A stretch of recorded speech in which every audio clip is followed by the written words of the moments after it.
Stream is on.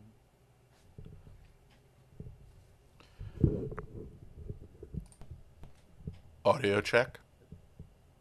Check 1 2, check 3 4. Hello. Very good. And we're ready to go. This is the Techno Buffet podcast, episode number 615, recorded Thursday, January 19th, 2023. In 5, 4, 3, 2, and 1.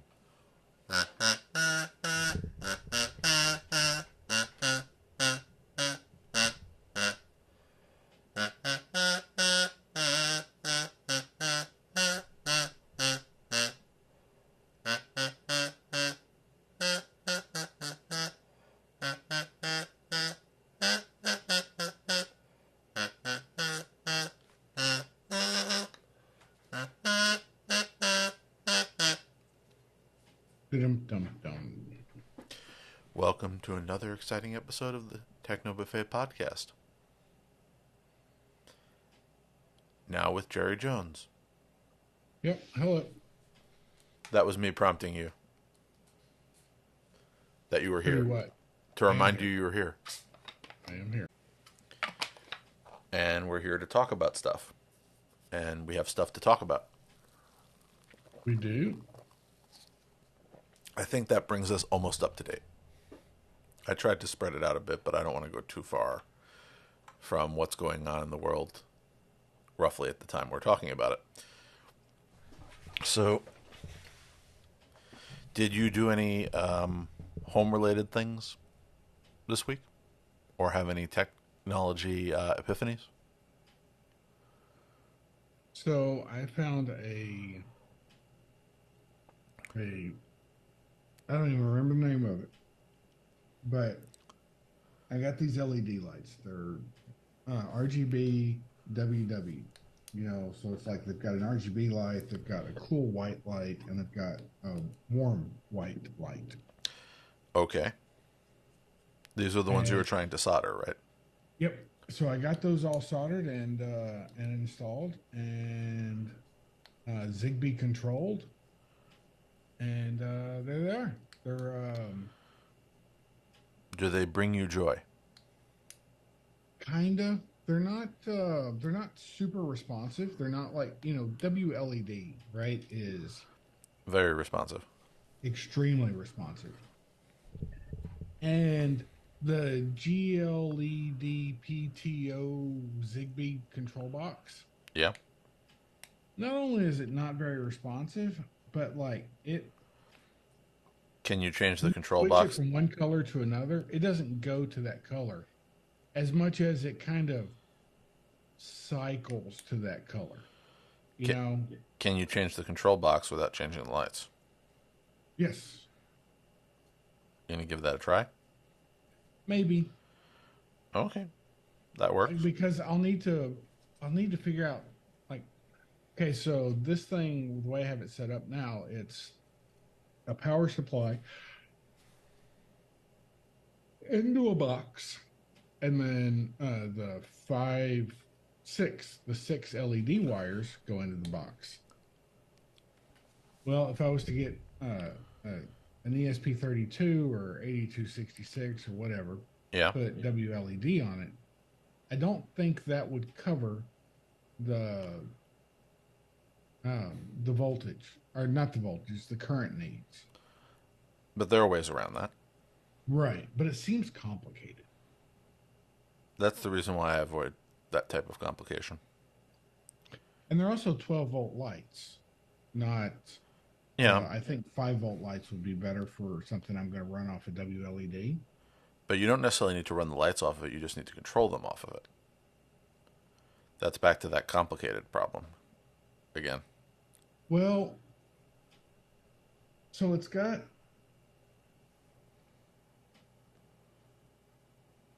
the LED light strip itself has 6 solder points on it, right? Yeah. It's got one for RGB, one for cool, one for warm, and then one for 12 volts in. I don't know. I That's would what I'm have saying. Is to. it possible that the control voltage might be able to be lower than the power voltage? I think it's actually would end up being like a ground. You know how if you put it straight to ground, then it acts like a then it turns it on full because that allows the most current to flow. But Yeah, I I'm don't just know. saying I don't know if there are some devices that isolate the control lines. So that's why I'm saying you might want to check. I'm not saying it is that. I'm just saying that's a possibility that's worth exploring. And they're not individually controllable, so I don't know. I mean, it'll work for what she wants. It looks really nice, so I didn't it's do fun. anything involving soldering this week. I did replace the uh, sensor in my living room. So while I was in Florida, I replaced my PMS 7003 that almost never detected any particulates with a PMS A003I. So I decided I'd do the same in my living room here, where I also have the exact same sensor because I bought them in the same pack, and it also often reports very low numbers. So the interesting thing is, now that I've replaced it with a sensor that I didn't buy in a lot and have drop shipped from China, it's no longer showing zero all the time. So that suggests two things. One, I have too many particulates in my living room. All right. Well, I have more than zero. And two, probably the stuff that I got drop shipped from China, which again is where all of them were manufactured, may not have been authentic. They either might have been faulty or never worked properly to begin with. So essentially failed or pre-failed.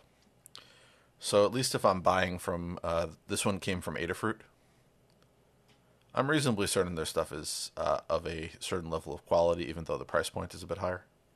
Mm-hmm. So now I bought two replacement ones, and I'm also going to replace the one outside. So I have an outside particulate sensor, and it is also reporting very low numbers. So I think it's a good opportunity to see. The only reason I haven't put it outside, even though I've wired it up, such as it is, happens to be a practical one. It's been raining all day, and I really don't feel like going out there and getting wet. So the next time it's a nice dry day, I will find out what the particulates are.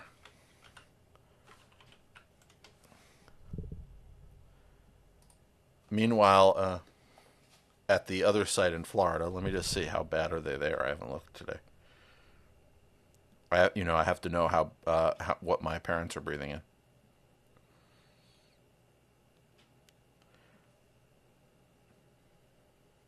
I'm eager to know. No, that one's at zero at the moment. However, the 24-hour average is 16.2 micrograms. So, judging by the spike here, it did apparently peak around dinner time. They must have cooked something. That always throws up stuff into the air. But again, I consider that sort of a health thing because dust always makes me sneeze. Mm-hmm. So, admittedly, it might possibly be cheaper to just clean my apartment more. Right. On the other hand, I'm lazy, so I want to know how lazy I'm being, I guess. But other than that, I am in the middle of managing a demolition as a side job while I am having a busy time at my day job.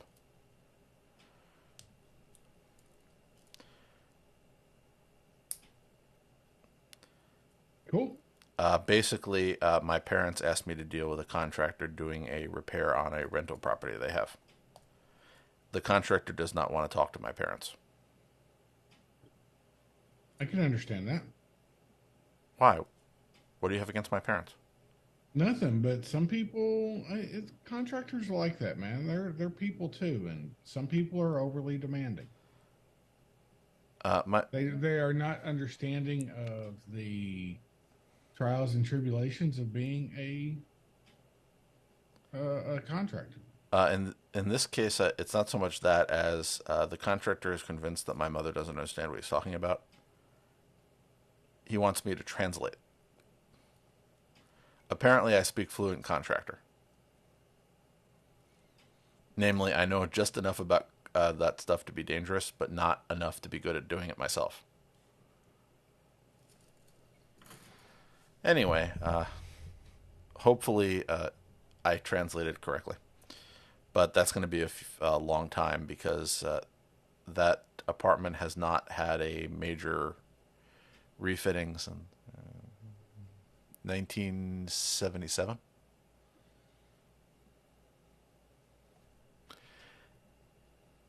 It needs it. Sure. Well, let me ask you: would you want to rent a place that still had the fixtures and accoutrements that it was built with? Nobody considers 70s to be antique or quaint. At least not that I know of. So there it is. So that's my nights and weekends for a couple weeks, and I may get something out of it. The guys in the neighborhood, he said he would help me fix the uh, light problem in my living room while he was here, since he's going to have his electrician around. Ah, cool. Well, why not? I've Sure. discovered as I get older that I need more light. Rooms that seemed perfectly fine to me now seem a bit dimmer. So, So, how old are you now? how old do you think I am? That wasn't my question.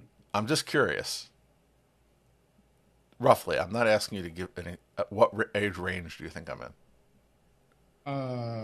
In our household, we have this rule that the guy who answers the question, or girl who answers the question, or who asks the question gets the answer. You cannot answer a question with a question. That's against the rules. But we're not in your house. I am. I'm not. I'm just no. I'm not saying I'm not going to answer you. I'm just mildly curious what age range people think I'm in. I don't know, late 40s. Early 40s. Okay. So I'm younger than you thought. Yep. But Okay. not by much. I didn't say by much. But so I wonder if your eyeball lens is starting to get cloudy. Considering that both of my parents had retinal detachments, it is statistically likely that I will continue to have eye problems as I get older. My lens is not cloudy. I just find that my sensitivities have changed. So I want to. I'm not saying I want bright light in here. The problem is, what's the best way to describe this? I did some changes to the room, and there are two lights on one extreme of the room, and there's one light on the other extreme of the room, and there's no light in the middle of the room. Which I think, had I foreseen things that I did years later, I would have put a light in the middle of the room. So currently there are two recessed lights on one side, there's a ceiling fan on the other side, and there's nothing in the middle. So and there's a whole long story about how that progressed, but I wanted him to add two additional ceiling lights and move the fan to the middle of the room. So then the fan will light up the middle, the two additional recessed lights will light up the other side, and then it will be much more even. And I've been looking for somebody to do that and not charge me an arm and a leg, and the guy's here anyway in the adjoining building doing the work. So he said, okay, I can come over for an hour and do it for you and give you a good rate. I may talk him into a few other things because he's definitely less expensive than bringing somebody in just to do that. Anyway, so that's my little projects for the week. I haven't done as much on the beyond that just because I've been in the office for work most of the week and the commute. After home, checked on the contractor. The contractor and I got into a whole thing over a couch. And by the time I was ready to sit down and relax, it was closer to 8 o'clock, and it was just I wasn't up for starting a big project. Anyway, fortunately the weekend's upon us. Maybe I can get a little rest and do a few projects. Woohoo! I hope so. You know me, there's always a lot to do. You've heard a lot of my various projects over the years.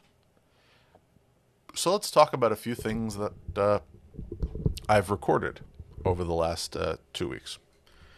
Okay. Apparently, Android 13 is running on 5.2% of all devices, only 5 months after launch. I think that's better than 12, if I remember correctly.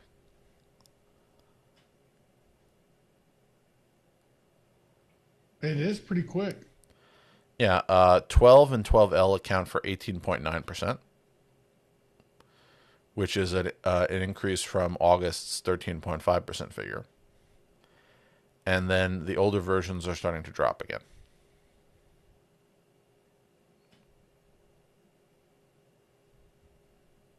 Is that good or bad? I think it is That's good. I'm going to call that good. I think I'm not saying there's anything wrong with being 2 or 3 versions back, but I think once you get back beyond 2 or 3 versions, those things should be dying.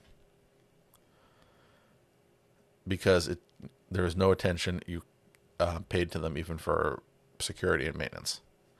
Now, it's a shame that devices do not have a longer update cycle. But again, it's the world we live in. I think 2 to 3 years is about as much as you can expect from a device nowadays, unfortunately. At least in terms of them actually doing updates for it. If you are not an iOS user, like at least 50% of us are, you aren't able to take advantage of AirTags. So apparently Google is planning their AirTag clone. Nice. So they've realized, again, that this AirTag thing is a big thing, so it looks like they're going to do their own version.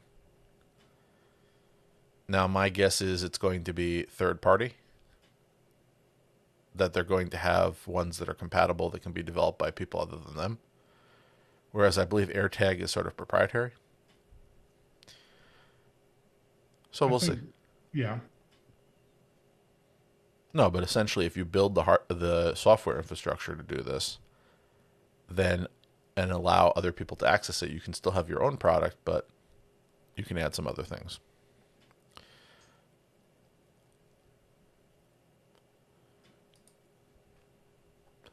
So I don't know if I want an AirTag. I do have a couple tiles, and I do use them. They have come in handy, mostly because I set them up for my parents, and my father has lost his keys, I think, 3 times in the last 2 years. Mm-hmm. Not necessarily permanently, fortunately. He's always ultimately found them, but it's probably safer if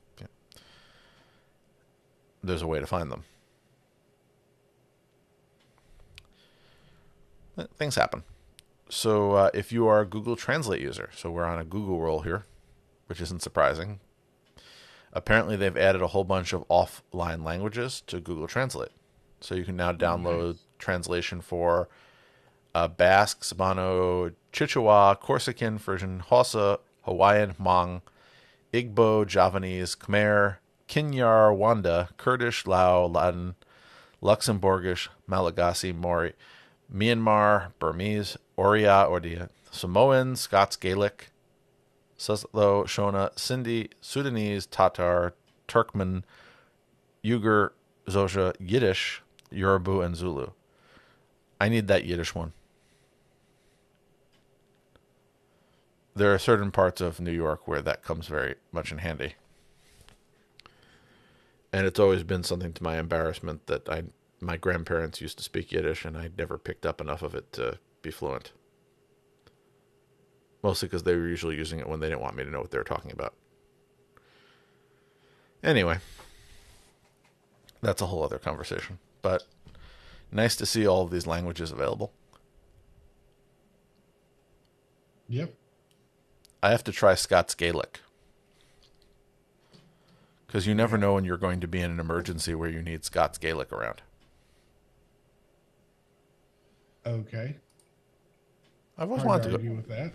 I've always wanted to go to Scotland. I've never been. Have you been to Scotland? I have not. Seems like a nice place. Besides, I hear that's where you can get the best kosher haggis in the world due to lack of competition. Anyway, so moving on. Apparently, the Android Auto redesign is rolling out a draggable seek bar in music apps. So, Really? well, it's been sort of to my annoyance, especially with podcasts, that there is no button interface to skip in Android Auto. It's always on sort of a secondary screen. Nobody puts it Really? on the primary. Yep. I did not know that. Well, no. For example, I used Pocket Cast, and it has the time seek as opposed to the track buttons on a secondary screen, and I don't really want to fiddle with that while I'm driving.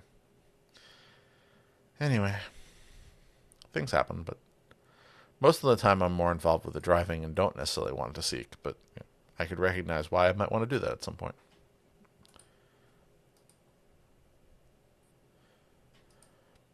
Google is apparently helping developers bring new Android features to older phones. And this is specifically with their extension SDK framework to allow developers to understand which features are available. And since some features are decoupled from system updates, apparently apps are having trouble figuring out what the capabilities of the phone are in a given version of Android, since they can now deploy certain things through the Play Store. So this will give developers the opportunity to figure out, does it support this? Sure, that makes sense. Yep. Good idea. If you use Google Meet, I want to know who you are because I still can't find anybody who admits to using it. But apparently they've put in a feature that I think is interesting, which is 360-degree backgrounds. Really? Yeah. So they're starting out with Oasis, Sky City, and Mountain Temple.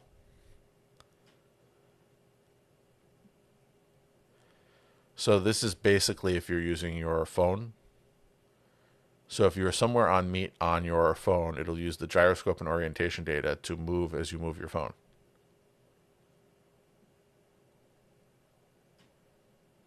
That's cool. Yeah, it seems like more of a novelty. Because I'm not sure if I'm going to be somewhere and want to use my phone and just like move around in 360.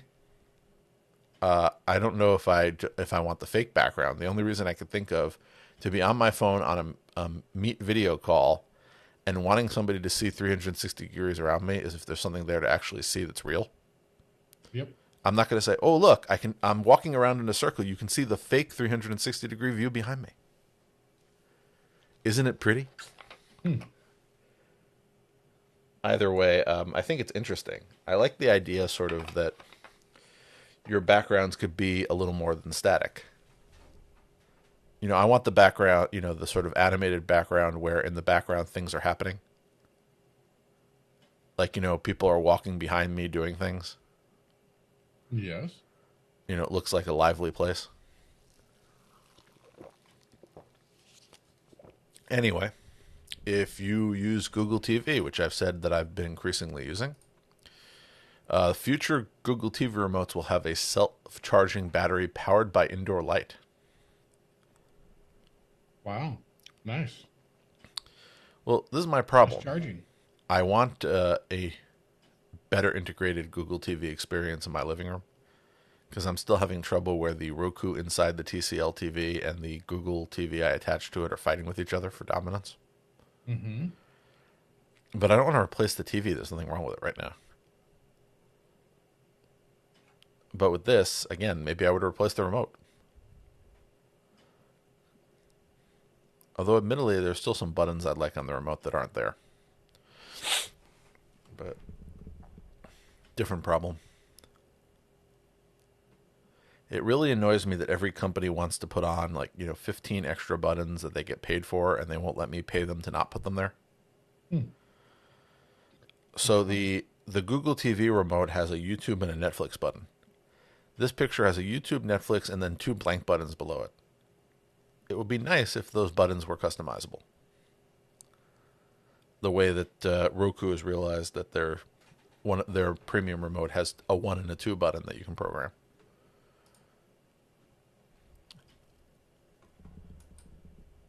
If you are an Android user, apparently Android 13 is working on support for transferring eSIMs on Pixel.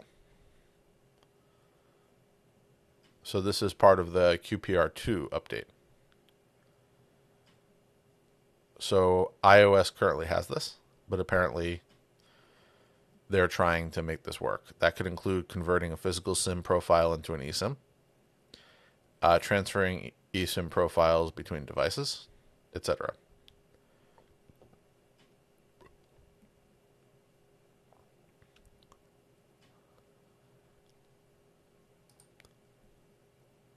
I've silenced you, Jerry. Okay. So, Good. okay, sure. I didn't say that it's, So remember, we've gotten past the, I'm really surprised by this to the, yeah, that's another good feature. Things are getting better phase of our lives. Okay. We're getting old. As an operating system, by the way. So apparently the Google Play system update for January added some new features. And they do changelogs now. Yay, changelogs. I like changelogs. Who doesn't? Do you know what I did today at my You wrote a place of business? changelog. No, I read them all for about an hour. My employer has this piece of software that used to get regular updates, but has been frozen on the same version for 2 years, and apparently they finally agreed to bump us to the latest version. So I read through every changelog of all the features that would have made my life easier over the last 2 years that they put in, but I haven't been able to use.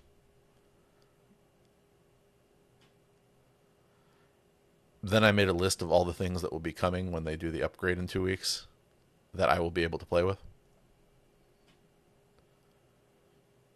I'm not always that organized, but I've been waiting 2 years for them to fix a bug, and they fixed it in 2021.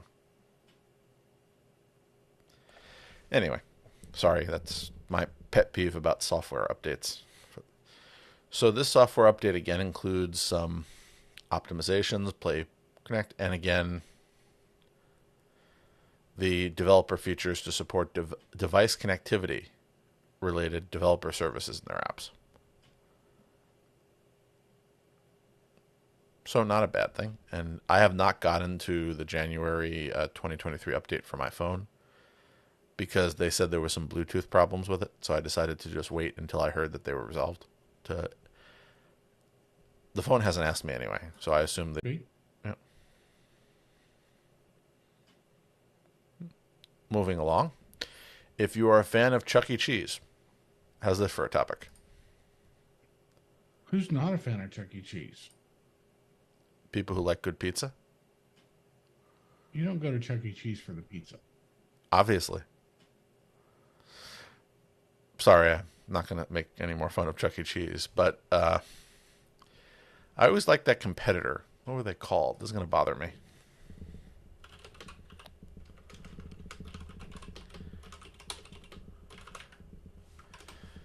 Sorry, this is one of those things where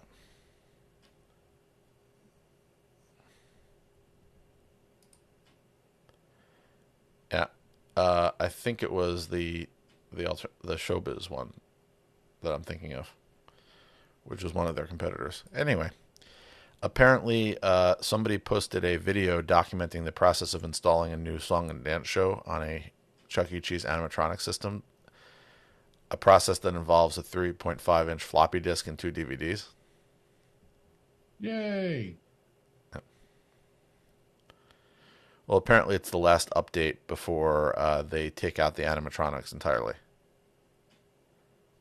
So apparently all of those setups are being phased out in favor of replacing the animatronics with a dance floor.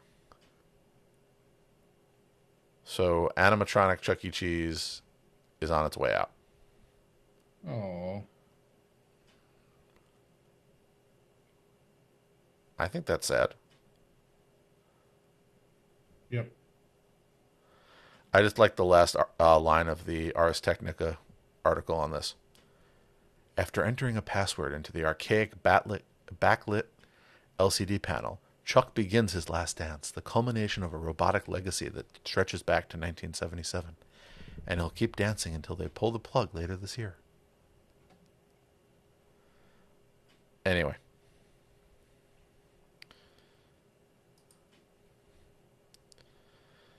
Moving along, apparently a fifth of passwords used by federal agencies were cracked in a security audit. That's a lot. And apparently a lot of them didn't use multi-factor. You usually expect the government to mandate multi-factor. I'm being driven crazy by multi-factor everywhere, but apparently they obtained hashes for 85,944 employee Active Directory accounts and then used a list of more than 1.5 billion words. That included dictionaries from multiple languages, U.S. government terminology, pop culture references, publicly available password lists, and common keyboard patterns. They cracked 18,174, or 21% of the password hashes they tested. 288 of them had elevated privileges. 362 of them belonged to senior government officials. And in the first 90 minutes of testing, they cracked 16% of the department's user accounts. That's crazy. 89% of 28 high-value assets do not have multi-factor, which, if breached, would have the potential to impact agency operations.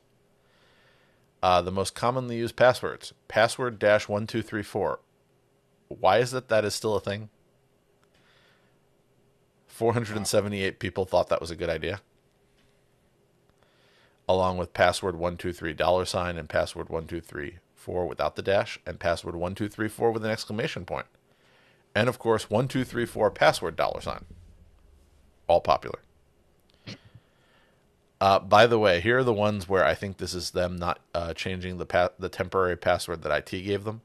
Change it 123 and change it now! Exclamation point. Because it reminds me of a few years ago when somebody told me, what do you want your temporary password to be? And I said, surprise me. So they made it surprise me. Were you surprised? No. Should have been. I'm much more creative with my passwords when I give out temporary passwords. And I usually put together a bunch of really random passphrases. Anyway, apparently Summer Sun 2020 was popular, and Bronco 2012. Anyway, it's just interesting. In this modern world, people still haven't learned password 1234 is a bad idea.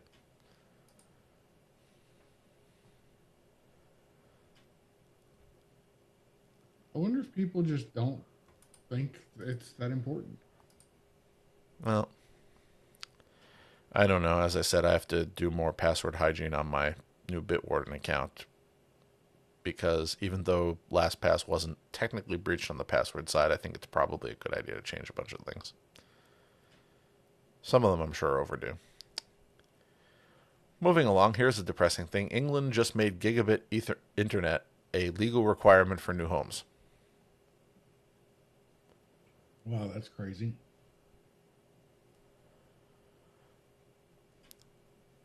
But it's actually two rules. There's one set of rules that makes it easier to install faster broadband into apartments across the UK. And the other law requires new properties to be built with gigabit. I don't think it's a bad rule. I do. Requiring that new buildings be up to modern standards? Yep. I think it is an absolutely horrible idea.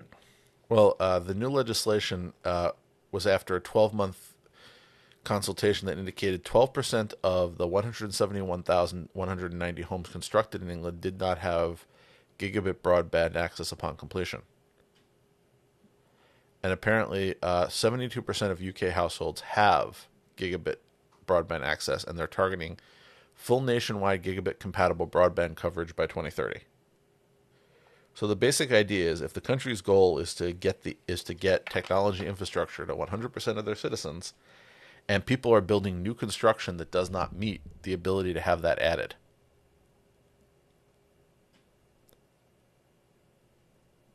then I understand why they would say, yes, you have to actually put it in there.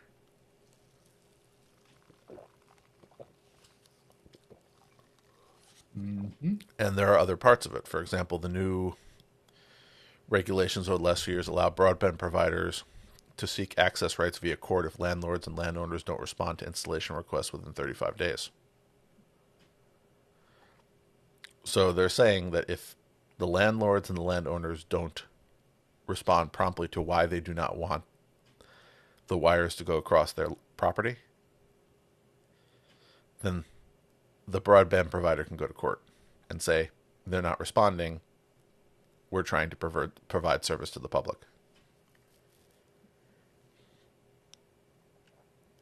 Anyway, I would like it if there was more done to encourage fast speeds in, let's say, the country I live in. I like it that the UK is doing something, but clearly I would like it if my country did something too, or at least my municipality, because you know how many fights I've gotten in over the years with my service provider, because you've heard about some of those fights. Yep. Although I think you've accused me on a few occasions of having bad luck in services. You seem to. I don't know. I made some progress. Last week I ordered food, and they didn't bring a quarter of my order, and the store did not seem very interested in rectifying the situation. They seemed perfectly happy to keep my money without bringing my food. So I got the company, their payment processor, to give me my money back without me having to do a chargeback. See? Worked out. Although I'm never ordering for delivery from that store again, because I think even though the food was good, I think now that they know that I complained about them to their service provider, that they would probably spit in my food or something. Or worse. So if I ever want to visit them again, also considering their reaction to me, I think I better inspect all the food before it leaves the place and make sure it's all there. Anyway, moving along. If you are on a Pixel phone and you want to run betas, QPR2 Beta 2 has been released, which is their quarterly platform release. And apparently it has fixed some bugs. Yay. Yay. I like Fewer bug bugs. fixes. Well, we don't know if it's fewer bugs, Yeah. but it is. What's the word? Some bugs are gone. Yep. Moving along. Google apparently is working on improving its easy listening functionality. So this is where users will be able to switch between audio devices based on their proximity. So the notification will ask if you want to switch as you move around. And it uses Bluetooth LE, Wi-Fi, and ultra-wideband to detect which audio devices are physically near a user. That's a good one.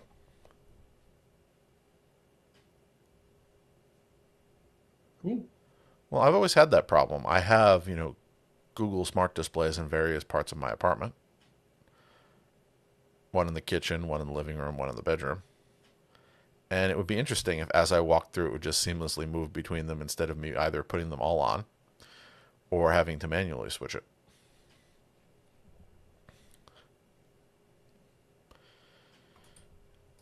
Moving along, if you are concerned about your ability to connect to WhatsApp, apparently the people at WhatsApp launched a proxy server you can install anywhere.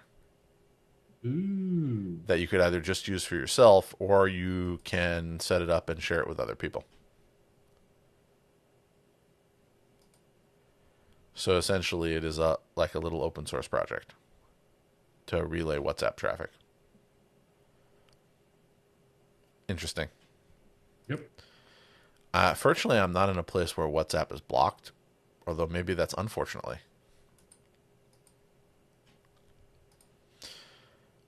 But anyway, moving along, back at CES that happened earlier this month, apparently both Moan and Rachio introduced new smart watering solutions. So I'm interested in this because if you remember, I got myself a no-name Zigbee valve because I could not find a good product for hoses, because most sprinkler controllers are designed for full sprinkler systems. Right. But there wasn't really an easy smart controller for where you just have a spigot that you connected a hose to. You know, where the hose goes into one of those spikes you put into the ground that does your watering. Yep. So I got the inexpensive Zigbee water timer with the name that I can't remember. I think it. And apparently Moan is getting into this, and Rachio are getting into sort of these additional options. So Rachio has their smart hose timer, which can be connected directly to a faucet. They're also adding in, additional options such as a new controller, new smart wireless soil sensors. I've never actually tried a soil sensor. I figure I haven't quite gotten to that level of lawn care, watering, but I'm not trying to make it look like a forest out there. Right. But again, interesting. It's an interesting time of year for me to talk about lawn care, considering that it's winter here. Although it has been a very mild winter by New York standards. Moving along on the CES bandwagon, apparently Schneider Electric wants to make your breaker box smart. So they announced an entire smart main electrical panel called the Schneider Pulse, which can control its own relay. A new inverter, a pair of batteries with a dedicated EV charging port, and a bunch of smart outlets, dimmers, and light switches. So they're going all in from the breaker box onward.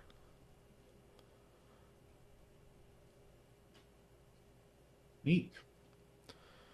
It's Well, pretty. Well, it makes sense to have your electricity monitoring items at the actual breaker box. Right. The problem is that, just with labor and costs for replacing a breaker box, that's not necessarily going to be a inexpensive installation. So maybe the next bit of technology is to make this sort of monitoring plug in.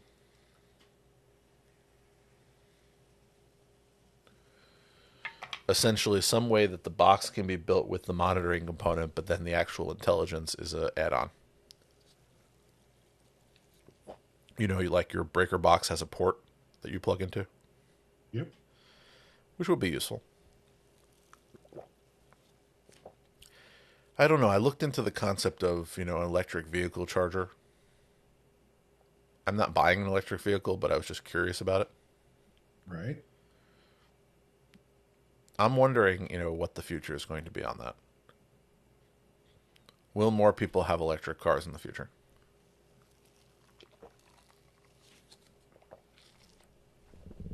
I'm not sure. I haven't. I think that's a safe bet that yes, Yeah. more people will have them. Yes. Well, the thing is, I am not happy about being beholden to gasoline. On the other hand, if you're beholden to electricity instead of gasoline, then how do you generate that electricity? You're still going to need non-renewable sources because we haven't quite figured out how to power everything with renewable sources. So, problem has not been solved. That's true. But again, would I be happy to not have to go and fill up at gas stations? Yes, that would make me happy. But realistically, reading about it, you come up with a bunch of other problems. What if you are far from home? Where are you going to find somebody to charge your car? Anyway, moving along, here's another one of those interesting articles. 6 things I wish somebody told me before I signed up for a password manager. So since I'm still on that kick of switching away from LastPass, I thought I would mention some of these suggestions, such as zero knowledge encryption is important, which most of the services you'd pick would have. Your password manager should have a secure backup. It should support second factor and other ways to log in. And of course, their advice, do not forget your master password. Pretty obvious, but worth saying. That's a good idea. Well, I just changed mine. When I moved over to Bitwarden, I created a completely new one that I've almost completely started to remember now. The problem is I keep typing in the LastPass password out of habit. Things happen. Apparently, Android 14 is once again trying to solve the share menu. Wasn't I told about that a few versions ago that they were going to solve the share menu? Well, solve. Well, they did change it, if you remember. It is newer than it was before, but apparently they are trying to improve it. What they're trying to do in 14 is they're trying to unbundle the share menu updates from system updates so they could continue to iterate on it without having to wait for a new major version. And since ultimately speaking it's a style design, I don't think that's a problem to uncouple from the OS. Maybe they'll find a way that doesn't annoy me. Okay. The people at Ring essentially introduced a dash camera, which is interesting because they're doing one thing that I've never seen before, which is their car cam attaches to the car's OBD2 port. That's where you get all the information from. Yeah, that's the diagnostic port, but you don't usually see a car cam connecting to it.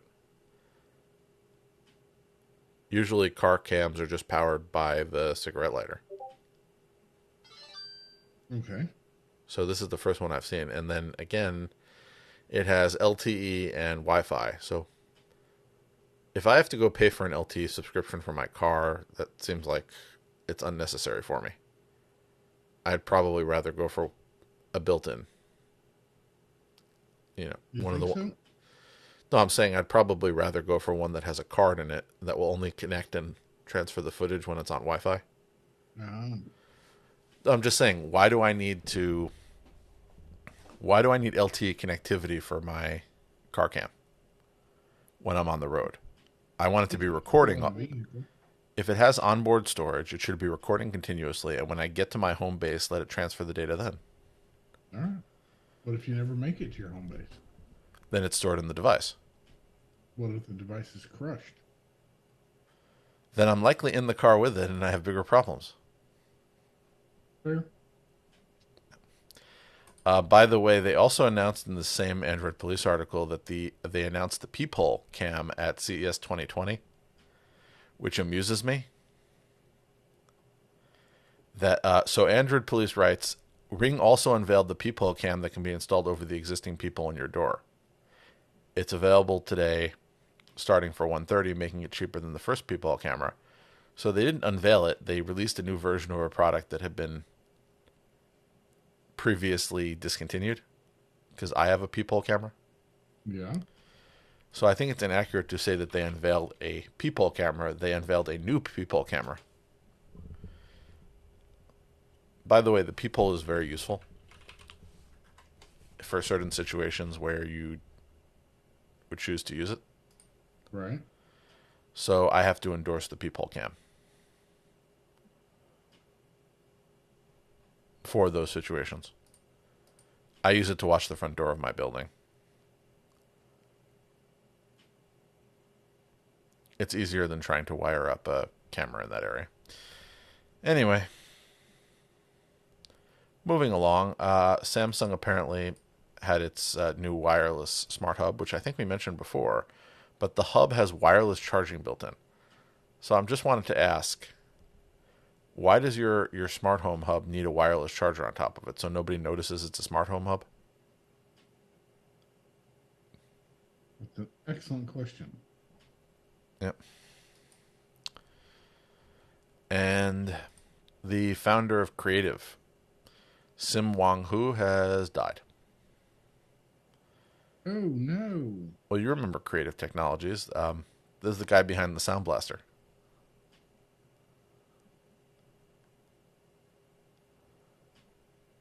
Right.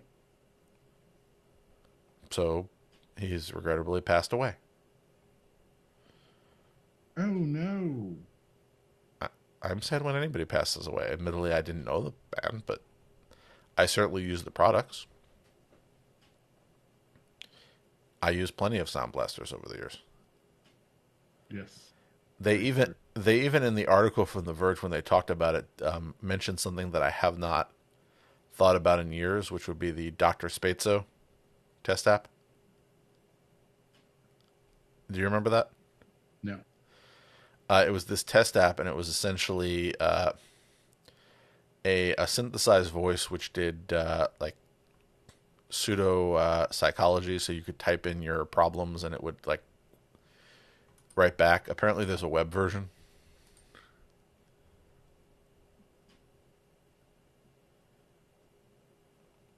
I'll just quote from the description. It was an artificial intelligence program for DOS-based computers distributed with various Creative Lab sound cards. It would converse with the user as if it was a psychologist, though most of its responses were along the lines of, "Why do you feel this way?" Sorry. No, I remember. I'm not saying I spent hours talking to Dr. Spatzo. I remember like trying it when I got a Sound Blaster. So, anyway, I used plenty of creative products over the years, and I am sorry that this man has passed away. That's all I have to say about it. I understand. Yep. Android wants to support a open source CPU architecture. So this is RISC-V, which is an open source alternative to things like ARM and x86, which system makers have to pay royalties for.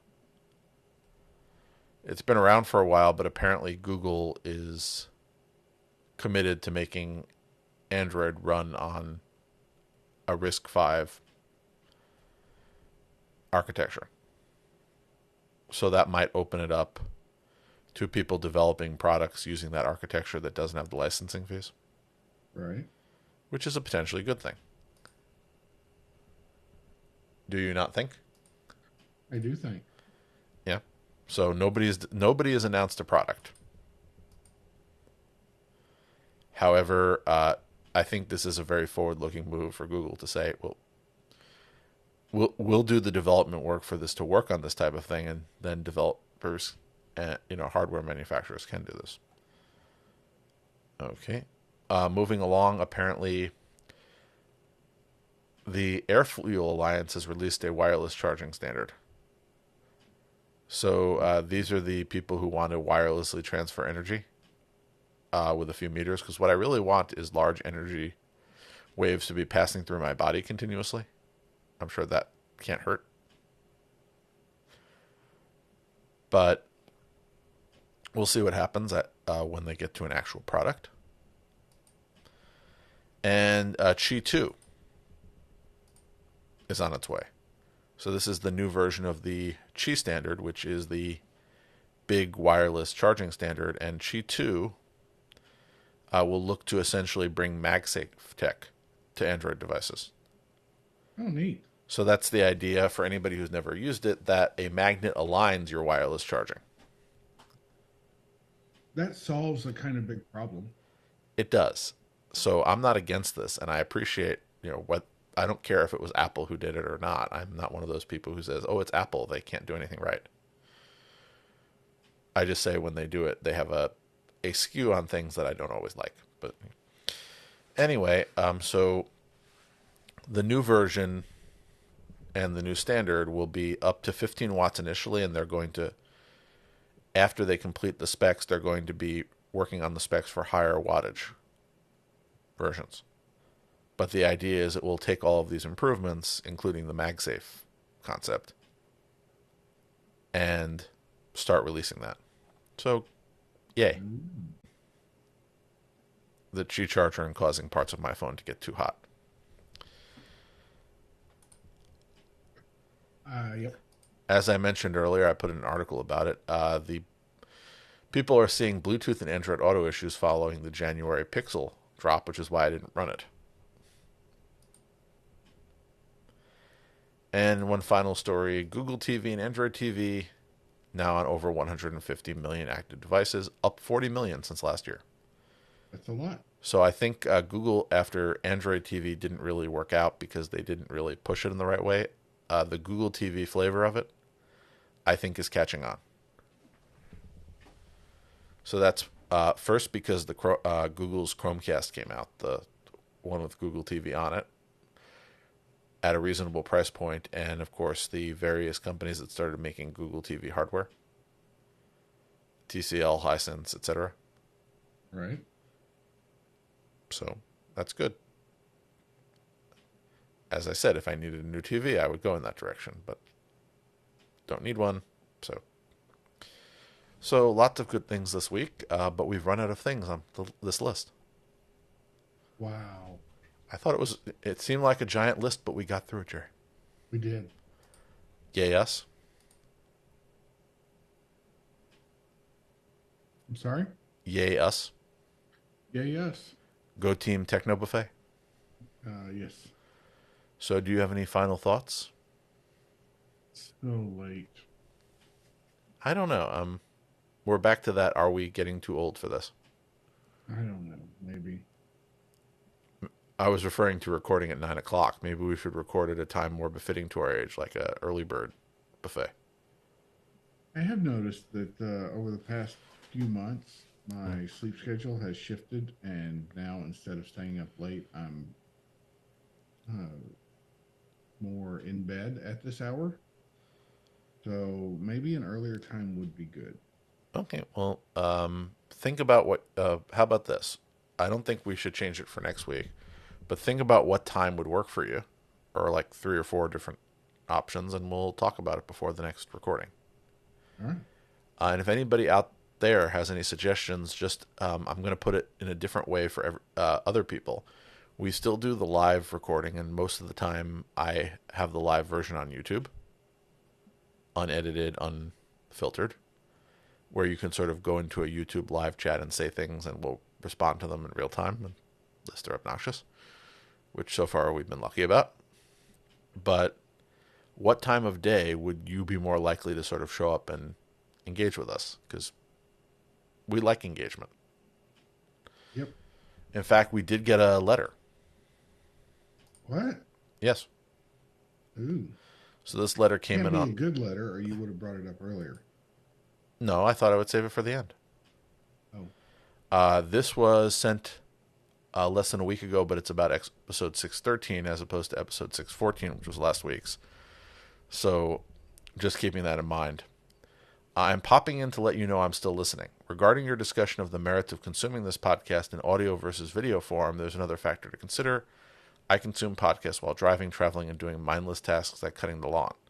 A video podcast, while a novelty, is fundamentally a different form of media, and I'm not sure watching two guys talk will compete with all the other video-based entertainment. I would continue listening, and the extra bandwidth and space requirements of video might become annoying. That's from Jim. And that's sort of been our... Jim? I think that's been our conclusion over time. Pretty much, yep. That, maybe we would do like a short video thing if we had some visual thing to show people. And that might be something we try in the future. But doing the show that we've been doing in video does not add anything to it. I don't think so. Yeah. So let's say Jerry wanted to show off his new LED lights. Maybe we would do like a 5-minute thing where you could actually see Jerry's lights. They do look cool. Yeah. So that might be something we try. Just essentially a separate feed for the shorts.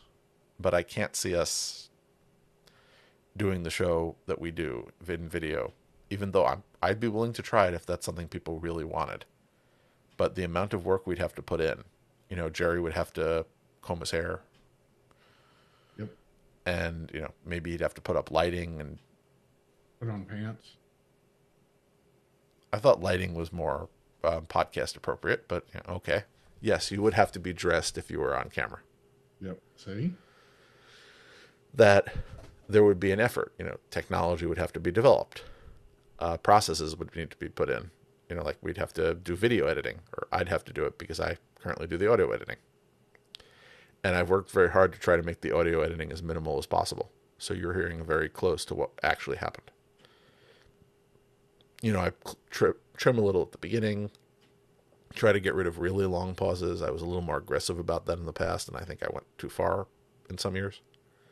Try to clean up if there's any background hissing, and then put it out. So we'll see. But again, I'm always looking for good ideas, and I think, Jerry, you're up for experimentation sometimes. I was when I was younger. I'm referring to like experimenting with let's say limited video. If somebody, Oh, okay, okay, okay. Sure. as I said, not the like we're going to record an hour one of these shows with complete video, but the things that I thought about, and I'm interested to see if anybody else has any commentary, was once in a while doing something with video. Like once in a while, maybe you do want to see what Jerry looks like. Maybe. Once in a while, you might want to see some of the stuff. Maybe you want to see a screen share of our Home Assistant dashboard or something of that nature. So maybe we would try some short video projects, but I think the show works better as audio. Yep. Could be.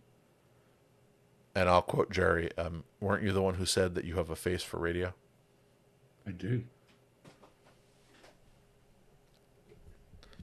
Okay. I'll give you that. I think that's a good note to end on. Yay. Yay ending? I thought it was, aw. Sure. Okay. Until next week, when we will once again plumb the depths of technology. We can plumb depths, right? We can plumb depth, yep. Okay. So next week, more depth plumbing. Yay. Okay. And I'm going to, like Jerry, try to recover from being old and tired. I am, man. Well, my problem is I am getting older, I'm tired, and I am an occasional insomniac. Not clinically, but like I have bouts of it, so I need to get some more sleep. So on that happy note, good night, everybody. Good night, everybody.